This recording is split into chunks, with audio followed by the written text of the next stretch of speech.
Countdown for blast off.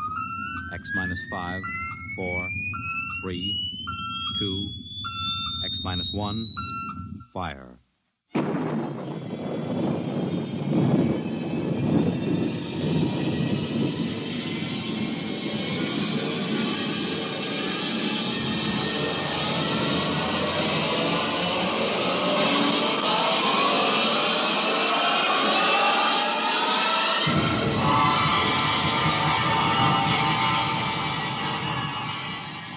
From the far horizons of the unknown come transcribed tales of new dimensions in time and space. These are stories of the future, adventures in which you'll live in 1,000,000 could-be years on 1,000 maybe worlds. The National Broadcasting Company, in cooperation with Street and Smith, publishers of astounding science fiction, presents X minus 1.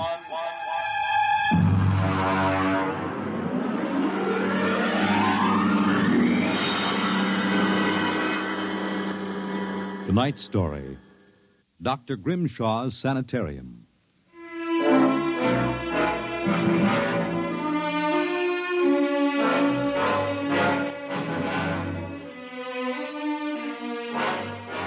What you will hear in the next half hour represents either a magnificent hoax or the true explanation of the famous Grimshaw Sanitarium scandal which made the headlines back in 1947. The manuscript upon which this account is based was removed by the New York State Police from a fountain pen cover found in the doorway to Dr. Grimshaw's study. We offer this manuscript as evidence only. Whether it is authentic or not, you must judge for yourselves. My name is John Dougherty. I'm a graduate of Hamilton College, class of 34, a member of Theta Alpha. I'm one of those fools who wanted some excitement in life, so instead of going into my father's shoe business, I became a private detective. These are facts. You can check them if you like. The rest of what I write here is so fantastic that I don't expect it to be believed. If anyone should find this manuscript and read it, all I ask is that you notify Miss Millicent Armbruster of 299 Wallace Avenue, Buffalo, that Johnny Dougherty is dead. On the evening of July 1st, Miss Armbruster and I were driving to a wedding. Not our own, although I wish it had been. It was Sunday, and in order to avoid traffic, I took the Old Mill Road, a single-lane dirt affair that runs past the Gowanda Cemetery. Johnny, aren't you going too fast? Not for this road.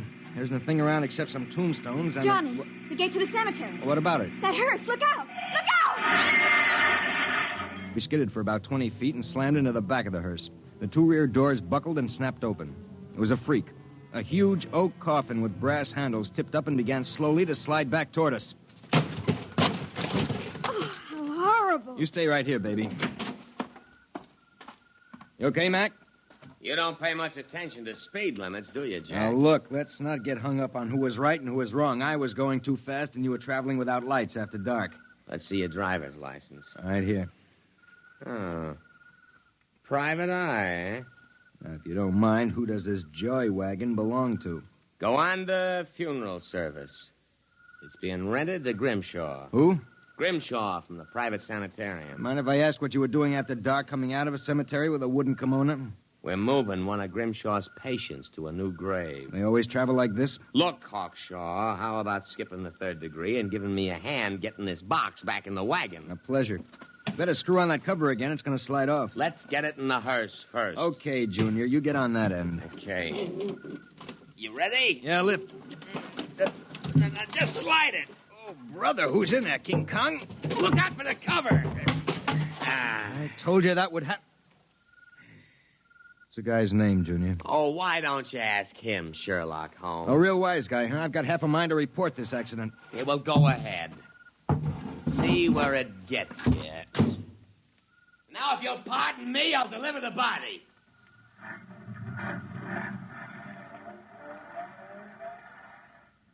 Everything all right, Johnny? I thought so until a few seconds ago.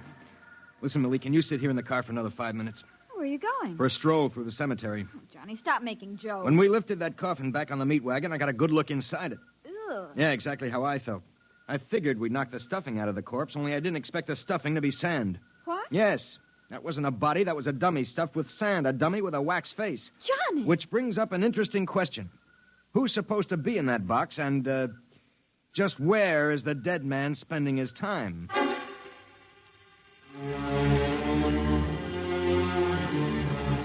Sometimes in my business, when things drop off, you have to go out and, dig up new clients.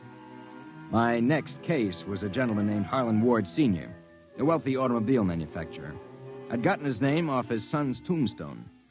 Are you trying to tell me, Doherty, that my son Harlan was never buried at Gowanna Cemetery? Exactly, Mr. Ward. But why? Maybe if you'll tell me the circumstances surrounding your son's death, I can help answer that. My son was a rather impetuous young man. Tall, good-looking. After his graduation from Princeton, he began drinking quite heavily. After he got into a couple of scrapes, we sent him to Dr. Grimshaw's Sanitarium in the hopes that he could be cured. While my wife and I were in Europe, we received word that he died, buried at Gowanna in our absence. Last week, my wife and I decided to have his body removed to the family vault here at Short Hills. How'd your son die? Suicide. You never saw the body? No, we couldn't get back from Europe in time. Now you tell me that his coffin contains a dummy. How do I know this whole thing isn't a plan to fleece me? You don't. But you're a rich man, Mr. Ward, and you're perfectly willing to take a chance that I'm on the level and that your son may still be alive. You sound very sure of yourself, Mr. Doherty. My fee is a $2,000 retainer plus expenses. What sort of expenses? However much it costs to take the cure at Dr. Grimshaw's Sanitarium.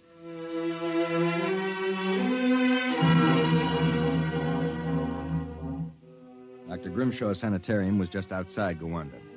Most of the cases were nervous breakdowns and alcoholics. I committed myself as a dipso, and just to make it convincing, I stopped at 5 or 6 bars on the way over.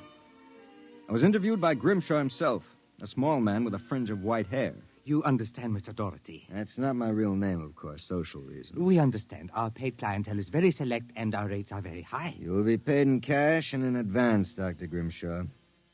How long does a cure usually take? That, of course, depends on the degree of alcoholism. This is my assistant, Dr. Boyner. How do you do? How do you do? We are accepting Mr. Doherty as a patient. Better place him in the ward with Mr. K and Mr. Keiki. Mr. K is a long-term patient, Mr. Doherty, a highly intelligent man, formerly a professor of plant pathology. Mr. Keiki suffers mild delusions. I think you'll find him rather amusing.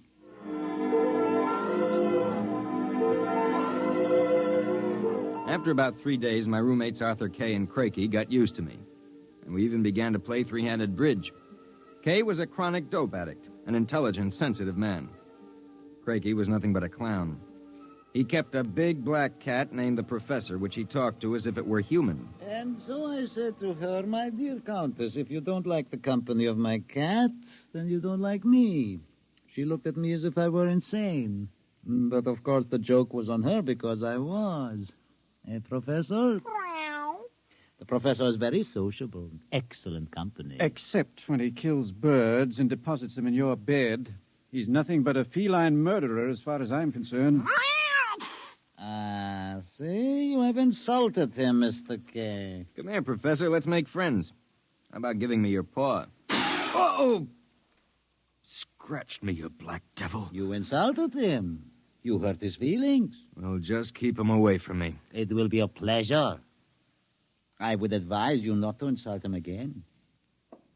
Good afternoon and evening. Is he always as nuts as that? Ever since I've been here. What's his problem? Manic depressive. And a little paranoid, too. How long have you been here, Arthur? At Grimshaws, 2 years. I left for a while, but I couldn't stay away from the junk, so I committed myself again.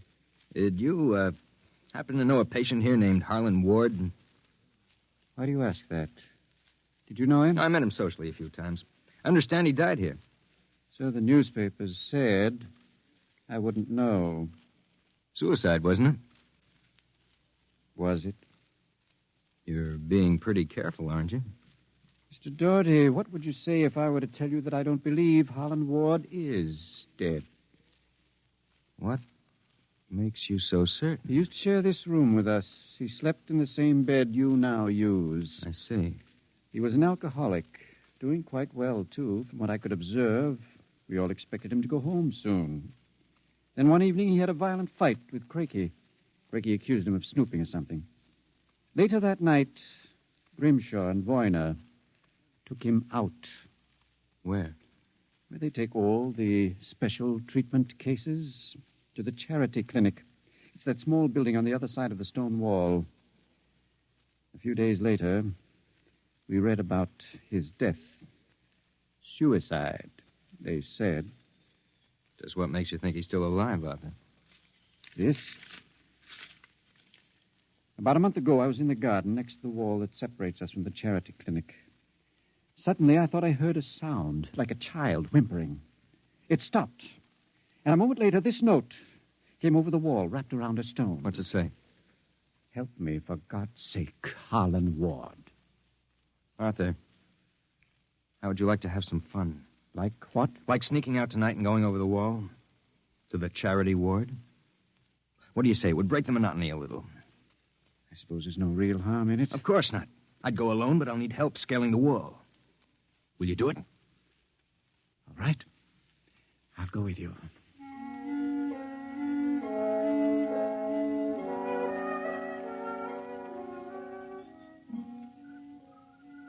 Up. All clear. Give me your hand and I'll lift you. Be careful when you drop. Ready? Go ahead.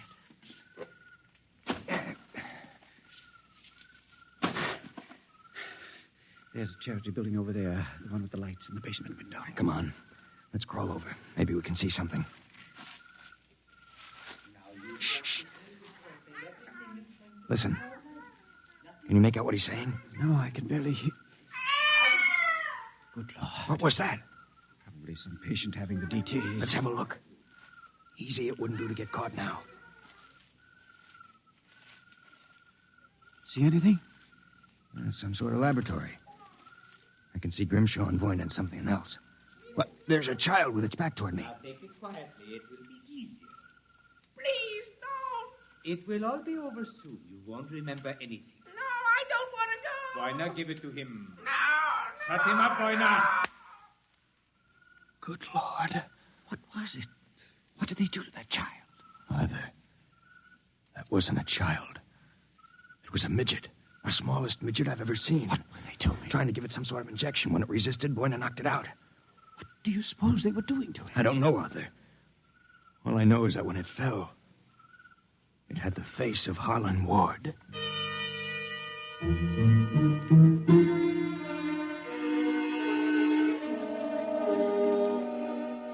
All the way back to our room, my brain was working like some frantic pinball machine. Only the score somehow wouldn't add up. The pieces were there, all right. A crazy old doctor, a brutal assistant, a private sanitarium, and a midget with a dead man's face. I thought that when I got back to our room, I'd have some time to think about it. I'd forgotten about our friend, the happiness boy, Count Crakey. So, I've caught you. Fine, you've caught us. Now how about crawling back into the woodwork like a good little count? Where were you? Mink hunting. Arthur and I like to go mink hunting at night. You make fun of Count Crakey? I shall report you to Dr. Voyner. You'd better not if you know what's good for you. So, you threaten me? Me, Count Crakey? I shall scream for help. Help! Help! Did you hurt him? Just knocked him out. What do we do now? Put him to bed. Hope that when he wakes up in the morning, he's forgotten the whole thing. And if he hasn't? He's too crazy for them to take seriously anyway. Come on, let's get him back into bed.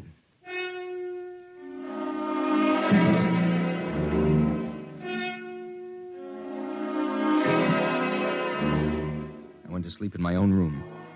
And the next thing I felt was the sharp jab of the hypodermic needle in my left arm. Hold it. It'll be useless to struggle, Mr. Doherty. In a moment, your motor nerves will be completely paralyzed. What's this about, Grimshaw? I might ask the same of you.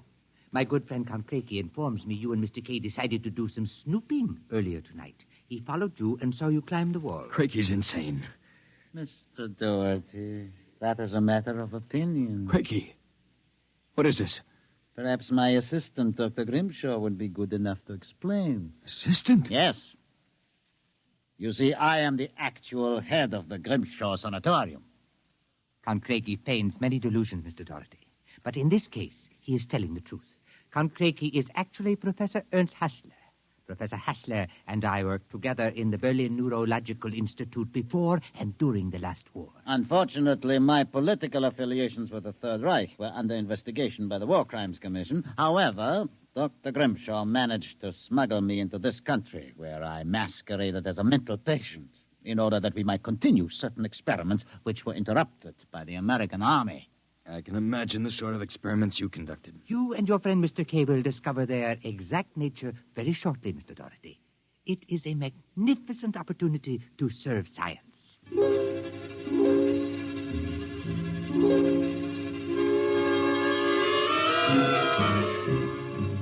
passed out. And the next thing I knew, I was coming to in a different room and hearing the voices of Voyna, Grimshaw, and Craigie, as if from a great distance. Pituitrin. Pituitary. 4 cc's. 4 cc's. How are the measurements? Reducing rapidly. We'll operate at once. Have Voyna start the anesthesia. Very well, Doctor. Come in.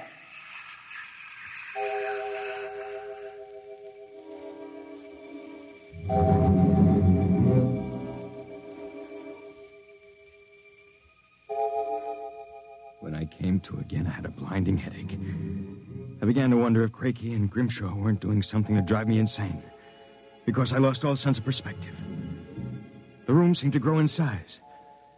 I don't know how much time passed, but one day Craigie came into the room with a bundle in his arms about the size of a newborn baby. The bundle was my friend, Arthur Kay. And worse yet, I was exactly the same size that he was. Let me out of here. Let me out. Allow me to congratulate you, gentlemen. How are you feeling? You dirty monster. I'm disappointed, gentlemen. Do you not feel privileged to be a part of an experiment that will place me at the very top rank of the world's endocrinologists? What are you doing to us, you madman? It has long been established, gentlemen, that dwarfism and giantism result from injury to or malfunction of the pituitary and thyroid glands. The interlock between these glands was thought to be a hormone. I have discovered that this was incorrect. It was an enzyme. An enzyme I isolated some years ago. I was well on the way to synthesis in Germany when the surrender interrupted me. The interruption also limited the number and type of subjects on whom I could experiment. I was forced to find others. Such as Harlan Ward? Mr. Ward was only a control experiment. I suppose you planned the same for us. No, gentlemen. For you, I have reserved a special privilege. You, gentlemen, will be the first to test the full effects of the enzyme. In short, I intend that you, Mr. Kay, and you, Mr. Doherty, when the experiment is completed, will emerge as perfectly healthy, normal individuals. Except, of course, that you will be only 5 inches tall.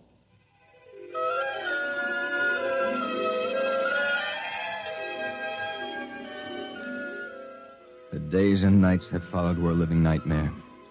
A nightmare from which Arthur and I awoke for brief periods to find ourselves in a strange new world. A huge, frightening world where everything seemed enlarged 100 times.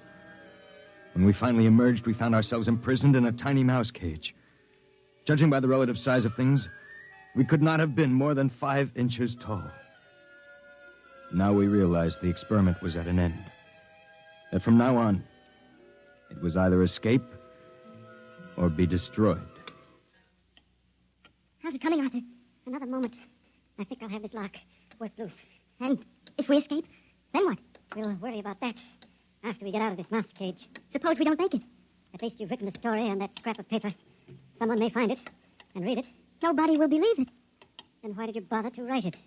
I don't know. I suppose I want the world to know what happened to me. That does it. Help me push the door open. Now what? The first job is getting down to the floor. I think we can make it by sliding down the telephone cord. Are you game? Go ahead. I'm right behind you. Easy now. Look out! That does it. Now, if we can figure out a way to get out of the room, well, that should be... Uh-oh. Listen. Somebody's coming. It must be Craigie. We've got to hide. Here. The grate in the fireplace. He'll kill us if he finds us. Stay quiet. Well, my friends, time for feeding. I trust that you... So, you have managed to break out. It won't do, you know. There is no way you could have gotten out of the room with the door and window locked. I know you are in here. I would advise you to save yourselves trouble and give up. Very well, my tiny friends. If you prefer to play the game of cat and mouse, then I shall be happy to furnish the cat. There is no way you can get out. What now? He's gone for the cat. If that monster ever gets in here, we're goners. There must be... Wait a minute. What? You see that thin strand of wire running along the molding? What about it? It's the automatic fire alarm. When the alarm is tripped by a fire or short circuit, all the locks are sprung so that the patients can escape from their rooms. If I can short that wire before Craigie lets the cat into the building, let's go. There's a tiny sliver of steel from the cage on the floor. I'll work with that. You keep an ear to the door. Go ahead. This insulation is tough as rawhide. Blast this stuff. Hurry up, Arthur, for God's sake. There it is. Stand away. I'm going to short it. Ready? Okay. We made it. There goes the door. Let's make a run for it down the hall. If we can get to the garden, we've got a chance. I smell smoke. The short may have actually started a fire. Come on. Wait a minute. I have to go back. The manuscript. Don't be a fool. There's no time. Come on. You go ahead. I'll catch up. Hurry up. I'll wait in the hall. Only a second. I've got it. Come on. There's nothing to stop us now. Arthur? Where are you? It's funny. Arthur? Arthur? Arthur, what's happened to you?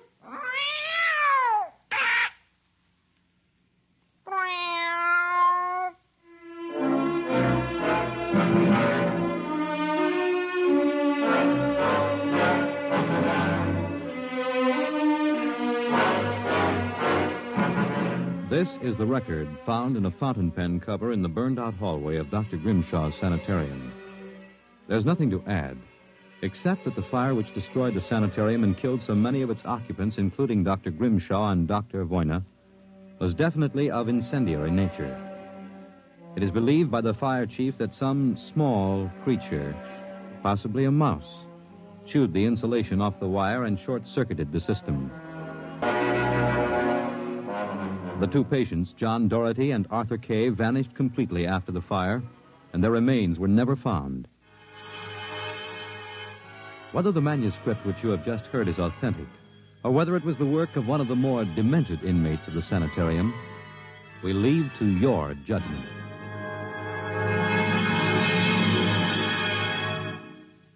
You have just heard X-1, presented by the National Broadcasting Company in cooperation with Street and Smith, publishers of astounding science fiction. Your announcer, Fred Collins. X-1 was directed by Fred Way and is an NBC Radio Network production.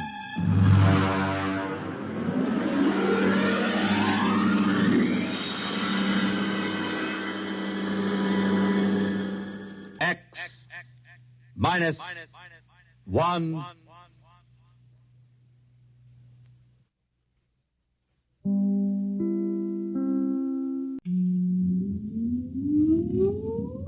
Countdown for blast-off. X-5, 4, 3, 2, X-1, fire.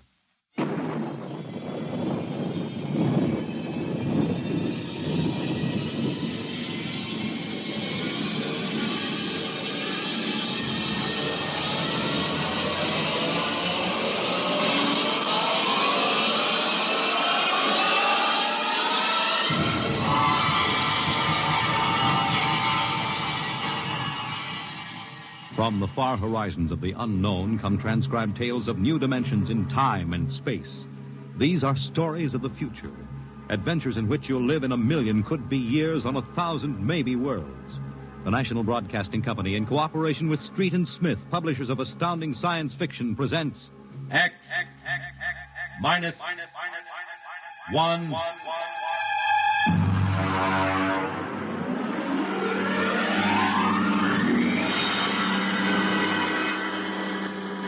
Tonight's story, Nightmare, a story based on the poem Revolt of the Machines by Stephen Vincent Benet.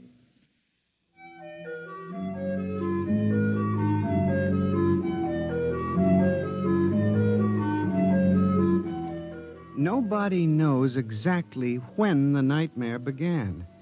They must have planned it for years, though, because looking back, you can find little incidents here and there. Like the concrete mixer in New Jersey that killed the Italian bricklayer. And the time Senator Milburn was sucked into the rotopress at the Capitol office building. Unrelated accidents, we thought at the time, but they add up now. The day we really should have suspected was when the men walked off the construction job at the new Brookmeadow atomic pile on Long Island. I'll never forget that day. I was working as a statistical clerk in the project then, operating one of those miracle computing machines. They called it ENIAC. Mr. Gurney. Yes, Bella? The chief wants to see you in his office. Me? Unless you were no longer Samson Gurney, he wants to see you. Oh, thank you.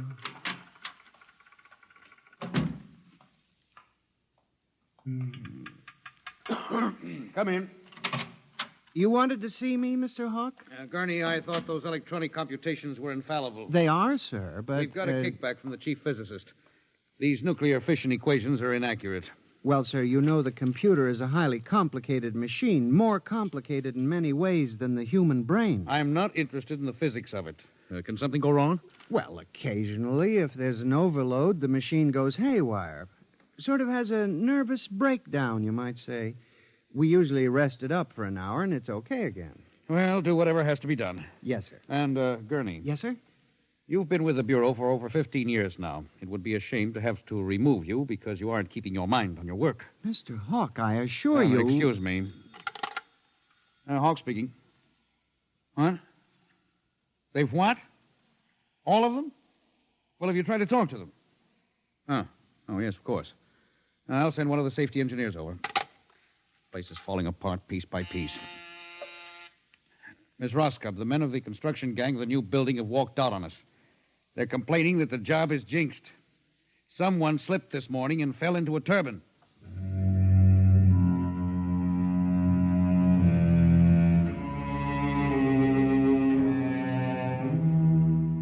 That evening, out of that morbid curiosity so peculiar to the human race, I wandered over to the site of the new atomic pile to see where the man had fallen into the turbine. They had the construction area fenced off with barbed wire, and a security guard stopped me. Hold it, buddy. You can't go in there. That's a restricted area. I'm Samson Gurney from the statistical section. Here's my identification. I'm sorry, Mr. Gurney. Nobody's allowed in the area. I see. Tell me, was he, killed instantly? Like that. This guy was checking a magnetic field inside the turbine. All of a sudden, for no reason at all, the turbine starts up. Bzzz, and it's over. 3 days ago, a bulldozer starts up by itself and runs wild. Go figure it out.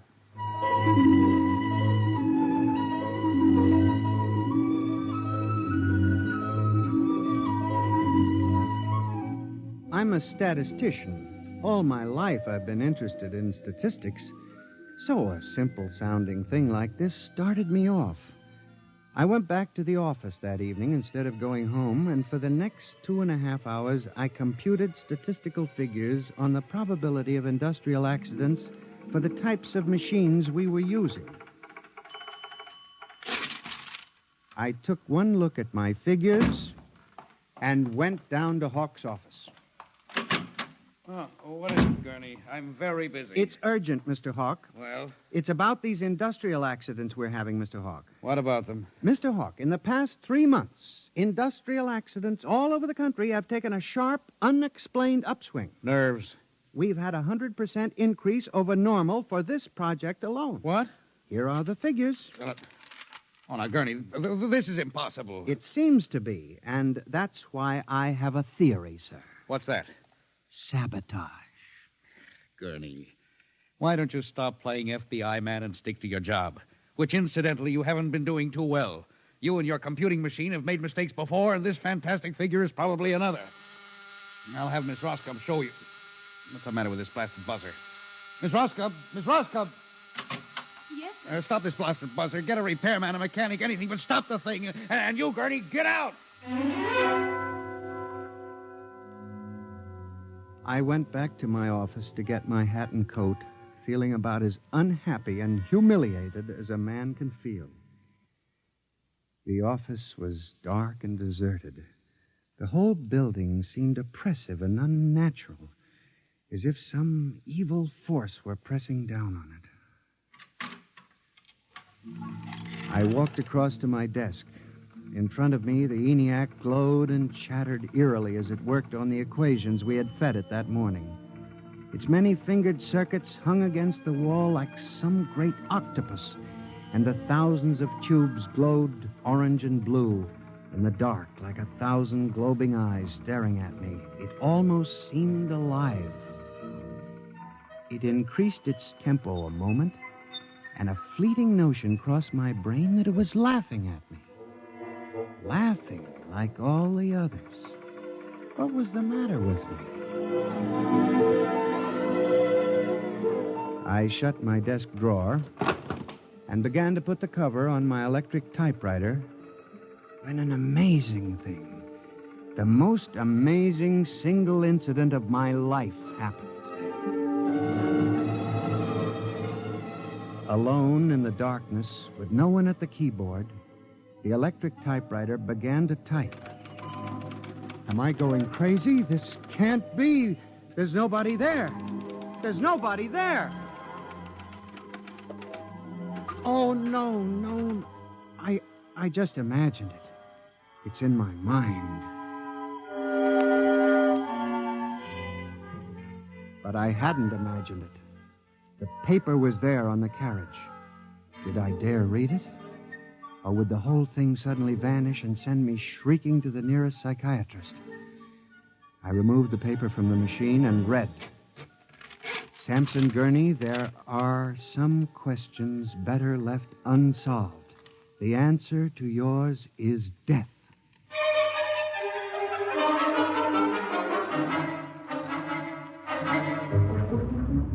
Gurney, do you expect me to believe this? It's insane. Mr. Hawk, I'm as sane as you. I'll submit to any psychiatric examination you choose. That typewriter wrote this message by itself. Then this is just some practical joke someone in the office is playing. There was no one in the office. Oh, of course not. They wired up the machine and left. I checked the machine myself, Mr. Hawk. All right, Gurney. You leave this note with me, and I'll turn it over to the security force for further investigation. But... No buts, Gurney. The security men will handle it. Yes, And now, you just relax for a few days. Everything will turn out all right. The main thing is not to let little things upset you.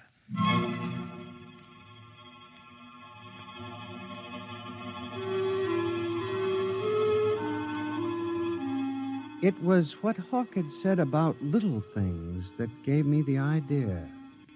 For the next week, I observed the 1,000 petty little annoyances around the office. The door handle that wouldn't turn. The telephone connection that cut off in the middle of an important call. The power failure for no explainable reason. I watched the newspapers, too, reading about industrial accidents, failures of important machinery. It seemed absurd.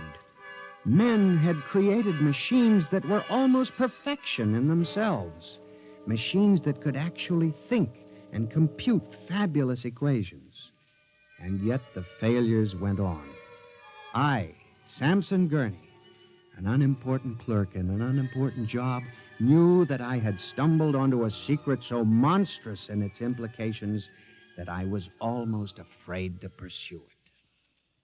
On October 12, 1956, I established communication with them.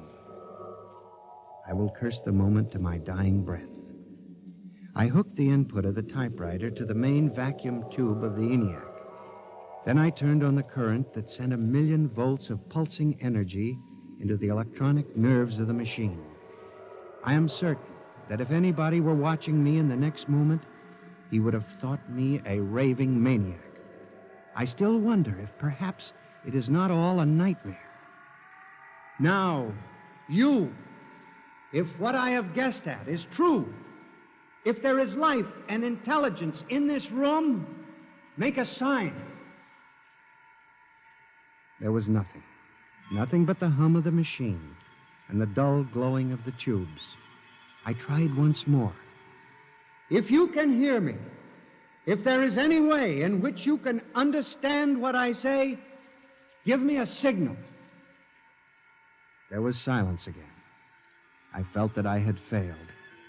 When suddenly, without provocation or explanation, it happened. The electric typewriter began to respond to the impulses from the machine. The letters were Y-E-S. Yes, it had happened. I, Samson Gurney, had communicated with a machine.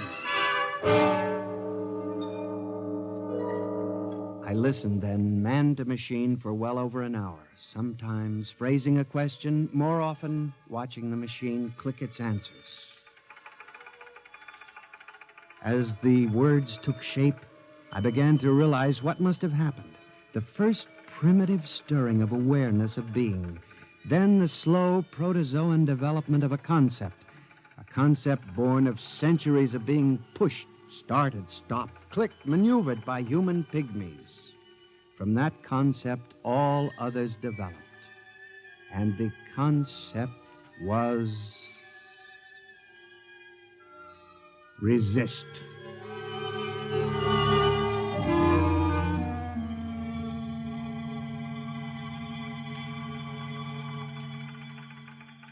And now they were tired of it, tired of wrapping cigarettes and collecting nickels and waving hair and moving earth and mixing cement and solving equations, tired of the smell of human hands. They were the slaves and we were the masters, and yet they were stronger and they knew it. I sensed it now, and I was about to try to communicate again when softly, on ball-bearing casters, a heavy metal filing cabinet began to roll away from the wall toward me.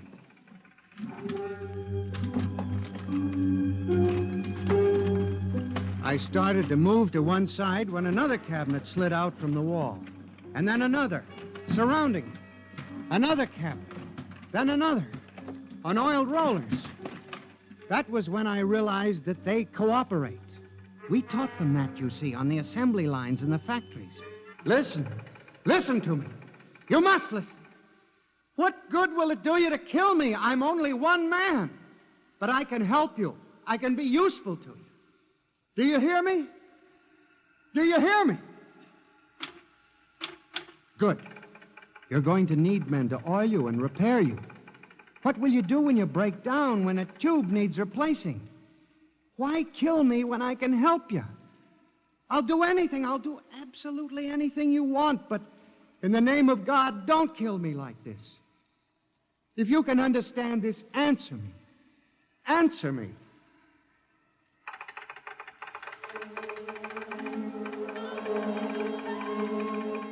The appeal was a fortunate one. It captured the longing of centuries. Man as slave to the machine. And after a moment, the circuits glowed more brightly. The cabinets slid back to the walls. The ENIAC began to communicate with me again. As I tore the tape from the machine and read it, the words were almost pathetic in their longing, but most ominous in their implication.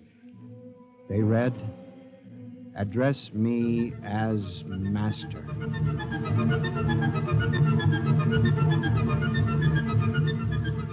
My life for the next 6 months was a nightmare. The ENIAC gave me messages which I had to transmit into my telephone. Messages with no human being to receive them.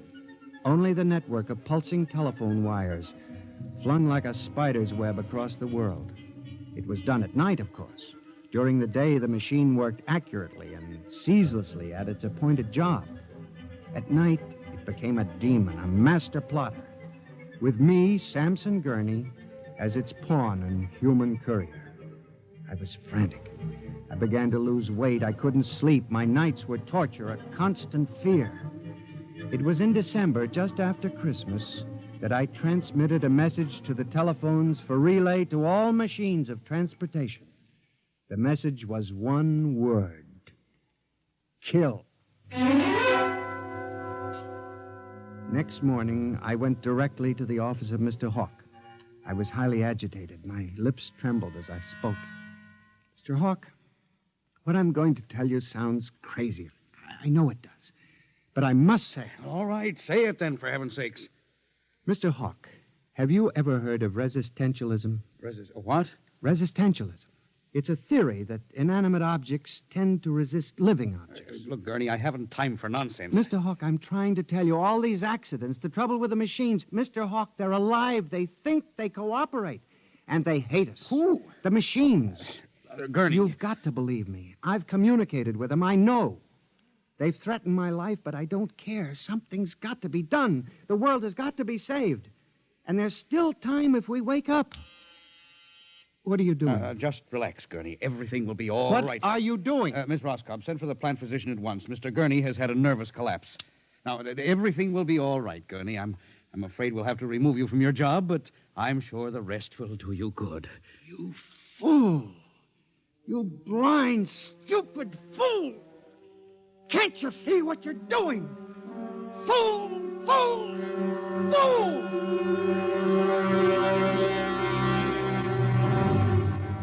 When the plant physician arrived a few moments later, Lucius Hawk was found at his desk, strangled to death in a nest of telephones.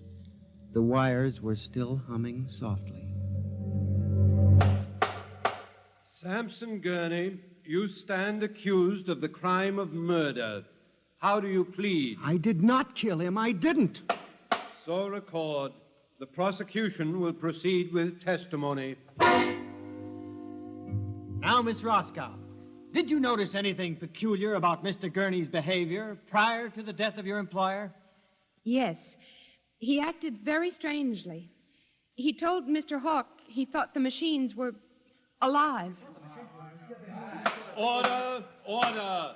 Miss Roscoe, did the accused quarrel with your employer on the morning of the murder? Oh, yes. He and Mr. Hawk quarreled violently. I could hear him screaming at Mr. Hawk, and Mr. Hawk asked me to send for the plant physician. What were his words? He said, Mr. Gurney has had a nervous collapse. Now, Mr. Simpson, you were a guard at the Brook Meadow Project? Yes, sir. When did you have occasion to meet the accused? Right after those accidents. He was snooping around a construction area. And later, I was making my rounds when I saw him in the office all alone. He was tampering with the electrical wiring on the ENIAC computator. I didn't think anything of it at the time.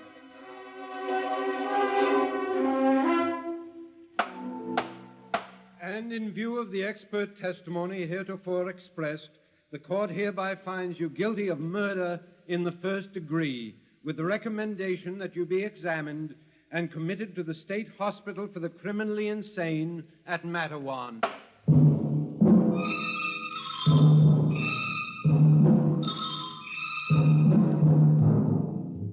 And that is how I came to be here at the hospital, Dr. Klein. That is the whole story. Thank you, Mr. Gurney. You can see that I'm not insane. You must believe me, Doctor. Of course, I believe you, Mr. Gurney, now. Just relax. But it's important, you see, because tomorrow morning at 6 o'clock, the revolt begins. Revolt? You didn't mention any revolt. They have it all planned. I transmitted the code to the switchboards last Monday. Mm-hmm. Tell me about this revolt, Mr. Gurney. It'll begin in Washington, then spread to New York. The Madison Avenue buses lead the charge. Picture it, Dr. Klein. 3,000 buses roaring rampant through the streets, people running like rats in a maze looking for holes in the solid ground. And you really believe this will happen, Mr. Gurney? I know it, Doctor. The worst part is there's no way to stop them now. It's too late. Now, you mustn't excite yourself, Mr. Gurney. Doctor, don't you see? Oh, it's fair enough, I suppose.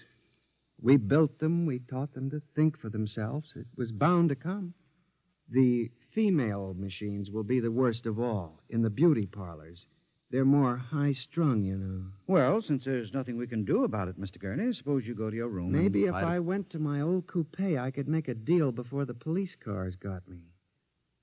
It wouldn't make sense for them to wipe out the whole human race, would it, Doctor? Of course not, Mr. Gurney. They'll probably let us completely alone.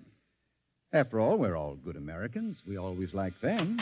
Yes, Doctor. Would you take Mr. Gurney to his room, Guard? He's already been given sedation. Yes, sir. Will you go in and lie down now, Mr. Gurney? You look tired. Yes. It won't be so bad, Mr. Gurney. Perhaps not. Only there's one thing that bothers me, Doctor. One small detail. What is that, Mr. Gurney? Those concrete mixers may have made a mistake, you know. Just high spirits and all that. But if it got so they like the flavor... We'll see you later, Mr. Gurney. Try not to worry too much. All right, Guy. This way. Phew. I've seen all kinds. There's a man whose deception is about as fantastic as any I've ever seen. Hold the next patient for a while, Miss Clark. I'm going to have a quiet smoke. Machines revolting. Telephones strangling people. This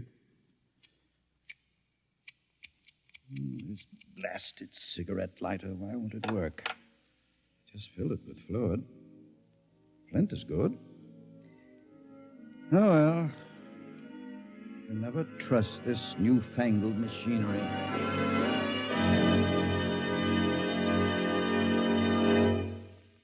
You have just heard X-1, presented by the National Broadcasting Company in cooperation with Street and Smith, publishers of astounding science fiction. Tonight's story by transcription was Nightmare, written by George Lefferts and based on the poem The Revolt of the Machines by Stephen Vincent Benet. Featured in the cast were John Gibson as Sam, Joyce Gordon as Bella, Louis Van Ruten as Hawk, Joseph Julian as the guard, John Seymour as the judge, Owen Jordan as the prosecutor, and Santos Ortega as Dr. Klein. Your announcer, Fred Collins. X-1 was directed by Fred Way and is an NBC Radio Network production.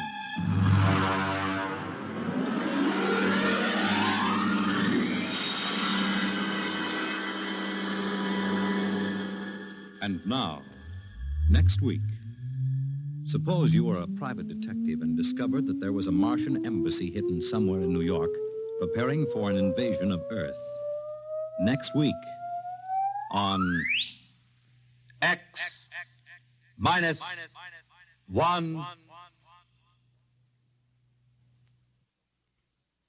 Convicts tell their true stories on The Loser tonight over most NBC radio stations.